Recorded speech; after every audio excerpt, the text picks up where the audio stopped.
So, Mark, today we're going to talk about the July numbers and some updates on sales. And I think both of us were a little bit shocked with what we saw. Yeah, for sure. I mean, I'm seeing the lower ranges, say mid sevens, high sevens, down to, six range. Was accounted for a lot of the sales for July in Barrie, and we've seen a lot of different pricing strategies. No, so I should say a lot of different ones. We saw the same consistent pricing strategies that we've seen in April, May, June, holding off on offers, multiple bids, 48 hours, pricing it extremely low, at $499, and it sells at $650. So the inventory is really low in those ranges, and it's really hard to see.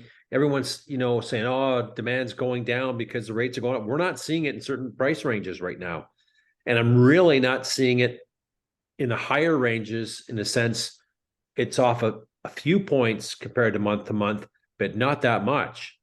So are we seeing, Now, listen, sales did go down a bit.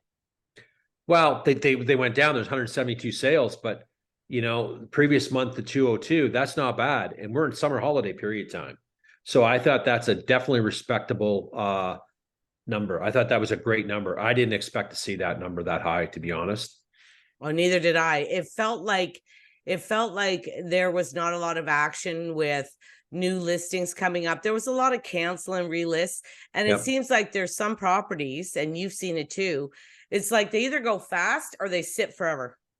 Right. So it's funny, right? Because we're all trying to figure out where the demand is, and then looking through some of those sales in all kinds of ranges, some would be 2 or 3 days, some would be 2 or 3 months, depending on the price point. But when the right inventory comes up, it's gone. It's surprisingly how fast it is turning over. And I'm going to share the screen a little bit here, Mark, with the solds. So this is the Toronto Real Estate Board, and this is the higher price sales. And as you can see, like, some of them are close. None of them are selling way under the list price. Right. We're not seeing that. No, we're not. And like White Elm, 979 sold for $1,031,000. 94 Shepherd was listed at 9. Is that 88 or 68? 88. Yep. 88 sold for $1,050,000. Yep. 55 the Queensway, 988 sold for $1,090,000. Yeah. So I mean, everybody was going under the $1 million mark and getting multiples. Absolutely. Yep. And that's at the higher ranges, right? So I think some markets are starving for inventory right now. It shows, right? Well, listen, at the low ranges, it's craziness down here. There's 7 pages total, and page 1 to 5 is all low range. I know. So that's 100 listings all in the low range. I know. And most of them, as you can see, well, Parkside, that's not a good, that was not listed forever anyway. Yeah, go into the 7 ranges. You can show some better ones too, like Copeland Crescent 650, 726, right? Glen Hill 699, 770, decent areas. Yeah. So like, here we go with a bunch of the 699 mark sold 705, 738, 700. Okay, one sold 645 on Henry Street, but that area is a bit sketchy. 710. There's another one, Codrington, Napier, another area that's questionable, 685. But then we're back to 700, 740. Cunningham Drive sold for 695. That would be a townhouse. 770. There was one at 680, 765. 699 sold for 690. Like, even if they're going under, they're not going under by a lot. No, and the ones in the right areas where people want to be, they're going over. Well, look at Little Lake Drive, 700 sold for 910. Yeah, and I don't like that area, but someone wants to live by that lake in that little pocket in there. Yeah. Yeah. And look at like that. That's the thing. You look in the 6s and 7s. So this is page 3. So that's 25 on a page. So that's 75 listings all in this 6, not even in the high 7s yet. No, flip it over. Now we're going more into the 7 mid range. 7s. We're in the mid 7s. And you know what? You look through here, none of them went over. Yeah, but I believe those were one areas went over out of 25. One went over. Right. 68 Cook was listed for $799, went for $900. Right.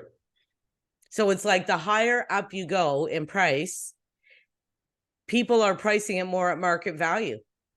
Isn't that what it tells you? Well, yeah, pretty much, right. And we're not seeing, we're seeing the bidding wars and multiple bids, 6 low 7s, right? Maybe depending if it's a real nice townhouse in a great area, we're seeing it in the high 7s, but there's no friggin' inventory to compare it to. So, if we look at Leslie Avenue there in Holly, older area, 899, 880, like the area is 25 years old. But if we put a new area in there or something, the southeast area at that price point, I think I saw one on it's a street off of not Cox Mill, Brookfield the other day. Nice bungalow, 899. I think got 895 2 days. Great area. Yeah, this 58 Penville Trail was $799. Penville's a great area too. It was listed at $799. Right. Sold for $885. Right. Let's go down to see how many and look at it. 24 hours irrevocable. Look at the days on market. 21. Well, but they did have an offer date Wednesday, June. So I didn't see that. Okay. Yeah, they had an offer date. Okay.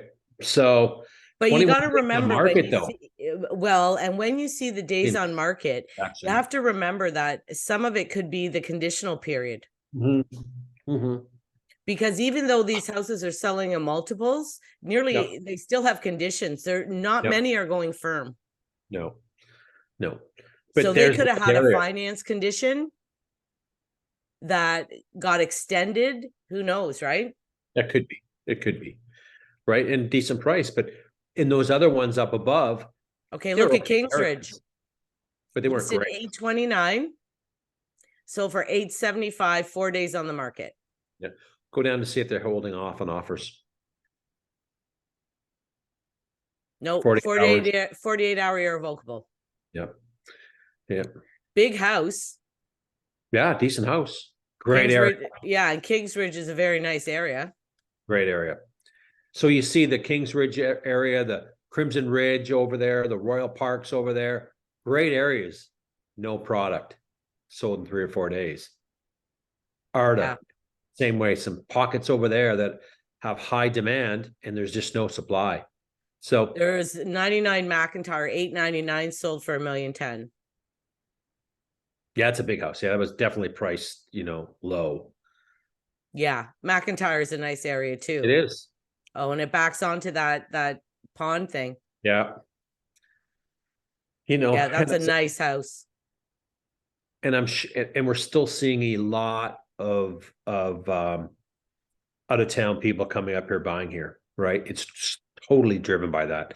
As they're feeling the pinch down there and being pushed out of a market down there for qualifying purposes, they're going to continue to come up. There's that Brookfield one I was just talking about, right? So yeah, and it just sold for the full list price in 6 days. And probably could have been a 5-day inspection or whatever on it. So yeah, well, that's the thing. You have to be and offers were welcome anytime. And that's the thing. Like I have a client, my one client keeps saying, well, Diane, it's been on the market over a week. Well, it's been sold conditional and they're waiting financing or inspection. It's not actually on the market that long, but it looks longer because of the conditional period. And I keep trying to explain that to her, that it's not. This one was $899, sold for $890 on Commonwealth, which shocks me because Commonwealth is a nice area. Can you see the pictures? Yeah, pictures are good. I can see them. I don't know how big it was though. I'm gonna check. Yeah, it doesn't look. It looks big, but it's not. It's all. I know. The garage. points out a little bit there, and those angles makes it look bigger. It's You probably know what's funny is that I think this house, I don't know if you've ever shown, I think I showed this house years ago, 4 or 5 years ago, and it was misleading. Yeah, it looks like that for sure. It's not that big, probably 2,000 square feet, maybe Oh, I don't 20. even think it's that. But you know what? The presentation's there, and Well, I mean, it was really nice, but they only got 890. 1,500 to 2,000, so small. So maybe 1,800. Yeah. That's all it's worth. Small house, right? I think they did well, but it looks bigger. But Well, anyway, you know what they said? They're saying a finished area of almost 2,300. They're counting the basement, kind of the basement. I know. which is misleading, right? Like, It is. yeah, I've been in this house, I think either this one or some, because I remember exactly this layout here. It's either this one or one on the same street. Yeah. And it was misleading. When you went in there, it was pretty small. Yeah. But there's just not a lot of inventory in those areas. There's just not. There's not. That Innisfil area, Holy shit, Mark. Look William at Way. this. Townhouse listed for 909, sold for 895. Townhouse. With a lot of siding. And a lot of stairs. You see that staircase? Yeah, I like these. I know, but the layout is decent. Like, that's a nice open layout. It is. Don't love the kitchen, but it's definitely a nice layout for sure. But look at, okay, this is another trick I do. Do you do this? I look through all the windows to see what I'm looking at. Like, you see this window, I'm looking right inside the window of the house beside me. Then I look out the back and look at window, door, window. I'm surrounded by people. Yep. I do that for clients, and I tell people, like, look at here at your kitchen. You're looking at their kitchen window. Yeah, you can say, pass the salt, thanks. Exactly. But any new area in that community right now, and there's, look at Urban Towns. I did a deal there a month ago. Same way, like close, all that by St. Pete's School. Same thing. Everything. They're just cramming them in. Yeah. And you know what? Depending on who your client is, like some people, some people are okay with it. Yep. Like I have other clients, I don't even bother. Nope. Because I know they're never going to want this, right? No. Here's another one on Shepherd. But you see, and this is another thing people have to be aware of, which, when you're buying a new build, you're buying this property that look at all the privacy it looks like it has right now. I know, and it doesn't. Well, you know that they're going to build all the way around it, don't you? Oh, 100%. And then you're not going to, this little privacy that looks like you're going to have room and be private. It's not going to be. Hearst Drive, 939, so for 925. So in the nines, Mark, most of them didn't go over. There was that group that were 999 that sold into the millions, right? But they were, I'm going to stop the share now. Yeah, get out of the share. They were houses that were worth more than 999 to begin with. 100%. Some of them were. And one of the agents from Coatman said to me, I'm only trying to get multiple offers to give my client a choice. That's all. He said, I don't think we're going to get a stupid number, but if I put 750 on it, we might get 740 or 745, but are there going to be conditions? Is she going to get the closing date she wants? If I put 729, then I might, or 699, I think he did.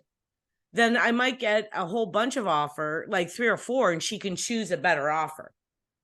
I think that works on certain properties. I don't think to say that works across the board. I don't think that works at all. And to me, I don't know. I'm a bit biased too. Sometimes it works and sometimes it doesn't. Again, we all know that real estate's like this, up and down. One week it's good and all of a sudden it's not good, but even, talking to other colleagues in the business in July, most people had a good month. They're busy. Like, I'm busy. It's right. It's been a great month. So, I think as we progress into the fall market, let's see what it does. I think some people may just sit back a bit and see what the Bank of Canada is going to do. That, an announcement will come in September, but we'll be into the swing of it by October and see what happens. Like, I still think I keep saying this all the time, that we are undersupplied for the right inventory. There is a lot of buyers out there that are willing to jump in for the right product. Oh, for sure. There is. Right. And I find too, hit the like, share, subscribe if you like our stuff here. I have a hard time right now trying to, and I haven't been doing it, listing really low and trying to get a bidding war, because I don't know what to tell my client. Meaning, 2 years ago or 2.5 years ago, I was guaranteed of getting multiple offers and you were going to get over, and you went for it. But right now I don't see it working all the time. And, I think if you do go really low and you don't get the bidding war, you've just really hurt that sale. Do you agree with that? I do. And that's why I'm biased with it, right? Before we were talking, I looked at one, you were saying, oh, wow, this one's, listed low and it's holding off offers. I put the history on it. They're trying to sell it for 2 years. So they were unsuccessful at I think the last price was $699. And today they canceled it. I think they put $499. But when I hit the history, they're trying to sell that for 2 years almost. $789, $769, $739. Like, so when anyone looks at that as a realtor and communicating to our clients, buyers, we say, you know what, this guy's just, he's not going to take anything but maybe 7. So why are we wasting our time? Yeah. And I think it was a tenanted property too. So, like that's still a scary thing for some people. And if, anyone out there thinking of selling their property, maybe their investment property, or they got a tenant in the basement, lower level, I'm going to tell you right now, get rid of them, because they don't have to go. And you're going through a hassle, Diane, right now, that I think you should share that story. Yeah. 58 Jones Drive. Yeah. Sold the property, have a family moving in who has since given notice. We agreed in the agreement of purchase and sale to give the tenant an N12, which is a 60-day notice that the property's been sold and the buyer is moving in, and they're just refusing to leave. Because they can. That's the problem. We even offered the money. He's offered the money and everything. They're just up the offer, right? Because they want $40,000. Oh, well, then I wouldn't up that offer. No, I'd be saying sorry. They say they need $40,000, and when you have a court order for eviction, you come to us. And we have a paralegal. We're not doing this ourselves. Right. And the paralegal's explaining to them, listen, this house is sold. The buyer's moving in. That's a no-win situation for you.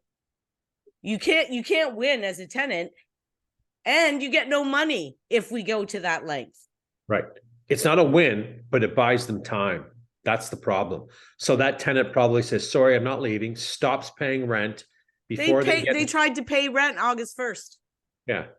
Even though their move out date's August 31st, they shouldn't have paid it. They're not leaving. So, but some of them in the past have not even paid rent. They've just said, see you later, we're done. We're not paying. And then we'll wait till we go in front of a judge, adjudicator, and then we'll leave. Yeah. But that's 10 months away. So it's not a win-win. So anyone trying to sell a property, get rid of your tenants, pay the money, make them go bye-bye, because it's going to screw up your sale in the end. And people, when I get listings and, oh, let's go look at this property, I pull it up and do some research. And if it's tenanted, I call my people right away and say, don't bother. We're wasting our time. Me too. I don't even show it. I don't even show it. So it's getting missed right away. Continuous, reduce in price points to get attention, but no one wants them, because the landlord tenant board has made it so difficult for investors today to get rid of their tenants. So yes. And at the end of the day, as an agent, if I have someone that I know is going to live in the property, I don't even want to get them in this situation, because they're going to end up messed up. And 100%. The landlord tenant board, there's no, like, to me, there should be two different There should be an area for the people that just aren't paying the rent, and there should be one for something like this. Like if a property is sold, how do you wait 8 months for a date? They don't care. The closing date's come and gone, Mark. Yeah, they don't care. They don't care. You know, I talked to a buddy of mine today too, who has a bunch of properties, and he's an agent. And he's been pulling his hair out for 2 years of this stuff. And he says, I'm selling them now. I got 2 more left to sell. One is given the notice. Thank God that's going on the market September 1st. The next person is getting notice, let them know that I'm selling it. Hopefully they leave, because he's done. He's just done. Done. Phone's ringing off the hook. Toilets plugged, this plugged, water running through, bed bugs, you name it. Disastrous. So, you know, it's tough to be and I think people have to be aware. I told my client when he called me to sell, this was going to be a problem. Oh, 100%. He tried to give them more money at the beginning to get out, and they refused then too. Yeah, I know, it's tough. What else you see in July? You saw an uptake in Innisfil, didn't you? Not an uptake, but well, let's talk about that. Okay, that's an interesting one. So let me pull up that note that I made. So the numbers in Innisfil, I don't know them off by heart, but for June they were pretty solid numbers, better than the May and April. So wow, that's a decent uptick. So come July, I think we did 128. There was 128 sales in Innisfil for June. In July, there was 65. So that's like unbelievable haircut. So I did some digging last night and wanted to see, well, where are some of the sales coming from? So in Innisfil, I find they're higher price point properties. So right away, I looked for what's selling over $1 million. So in June, we saw 20 properties sell over $1 million. July, I saw the same thing. But what we saw previous month, there was a lot of lower price inventory that came on, right? We got the Sandy Cove, we got some of those old college properties, detached properties in the 5-6 range in there, had some townhouses. That inventory didn't exist for July. So that's why we're seeing the big reduction in sales compared month over month. They were down almost 50%. So yeah, you know, I have a client looking in Innisfil, I was telling you, okay. and they're looking in the, well, basically 600 to 800 range in there. There's been like nothing come up. No, there's not. And that's the thing. It goes back to, you know, and we think about as the rates have gone up, people had to adjust their qualifying purchase price, or maybe they're not comfortable going for the full pre-approval. Maybe they want to have a little bit of a cushion in case, you know, rates are going to go up, you know, next year or whatever, which I don't think they are, but they're more cautious. And so those lower priced properties are a heck in demand, and they're not available. And that's what we're seeing in that community. And you know, I got some comments on TikTok the other day on a post that I did, and he's going, and an Innisfil gentleman says, well, I'm seeing all kinds of for sale signs in my area. And I said, well, I haven't really looked at the stats yet and seen what's going on there. But once I pull up the information, he's kind of right. There was a lot of, you know, properties that, you know, 1, 2, 1, 3, 1, 4. And as I went through the history on them, some have been listed for 4 months, some 90 days, some 60 days. So, and then you flip into some other areas and something like that price point, high price point, sold in 4 days. So it becomes a game where there's the right inventory and the right buyer at the right time. But why didn't they look at the other property at that purchase price? Do you know what I'm saying? Like, it's kind of weird. It's like people have a area they want, and they're not set, and they're not giving up on it. And they're just saying, I'm not moving until I find it. Yeah. And I think that buyers, and I know in my case, are being a lot more picky. You know, like if there's one thing wrong with the house, like if the driveway's on a hill, or there's no backyard, or there's something wonky, it sits there. It sits there. That's right. And we're seeing that product consistently still being listed and relisted on the boards. Yeah, right? Still sitting, and maybe the odd price change or whatever, but it's just sitting. They're not settling. So, well, and you can't put a shack up for $750 that needs all this work and think people are going to pay. Like 2 years ago, they would. That would, correct. And now, no way. No, that's not happening. It's not happening, but back those stats too. So there's 104 active listings priced over $1 million right now in Innisfil. Lots have been in the market several days, canceled and relisted. Some properties that I saw for in June and a bit of July is that $300,000 to $600,000 range, but a lot of vacant land too. The odd lot in Innisfil is I saw grouped that in there too, right? And we're not just talking Lacona, we're talking Lefroy, Stroud, rural Innisfil. So it's a big geographical area. So, but there's 272 listings, active listings, but it's not the right listings. I know. That's why the sales are 65. Yeah. It's not the right product that people want today. So I don't know. It's funny because it's just consistently showing us when the right product is available, there's buyers there for it. I'm telling you. You've seen it and I see it. And you've got a handful of them right now looking in that area that you can't find them anything. You haven't taken them out in a while because there's nothing to show them. No. So, and we're consistently seeing this as I look at other realtors' social media content in GTA. They're saying the same things. We can't sell them what we don't have. We just don't have the product. It's not there. So, and we know the reasons why too, right? We've gone through that in previous broadcasts and stuff like that. It's the time of year too. It's the time of year and people can't afford to sell. So you combine those together and yeah. And maybe some people that are in a comfortable spot want to stay comfortable. Maybe they don't want to go take on some mortgage debt right now at these higher rates. Mm-hmm. They're going to wait, but they're paying their bills on time. Life's not stressful, and maybe getting into a higher price point home and more mortgage debt makes them uncomfortable. Yeah. So they're not listing. And especially that crowd that's in that sweet spot, 6 to 9, they're not listing at all. And when it comes up, it's gone. Yeah. So I think okay, Mark. Done. Yeah, I think we're good for today.